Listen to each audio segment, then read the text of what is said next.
বাংলাদেশের ডাক্তারদের কাছে আমার একটাই অনুরোধ, একটা রুগী দেখার আগে রুগীকে জিজ্ঞেস করবেন সে কি কাজ করে।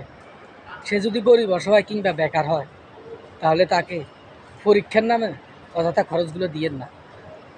পরীক্ষার নামে যে খরচগুলো লাগান আপনারা তারা এই পরীক্ষাগুলো করাইতে পারে না। অনেক সময় ঋণ ধার কর্জ করতে হয়। তো দয়া করে বলবো আপনারা পরীক্ষার নামে যে হয়রানিগুলো করেন এগুলো বন্ধ করেন, এগুলো দিয়ে না প্লিজ। তাদের সবার কিন্তু আর্থিক সচ্ছলতা সমান না। আর হ্যাঁ, কমিশনের নামে যে ওষুধগুলো দেন এগুলো দেওয়া থেকেও বিরত থাকেন, কারণ এগুলো কিন্তু সবাই বহন করতে পারে না, সবার আর্থিক সচ্ছলতা সমান না।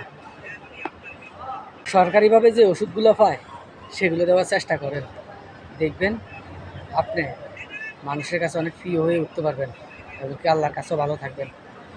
ডাক্তারদের কাছে আমি আবারও অনুরোধ করতেছি, প্লিজ এগুলো বন্ধ করেন।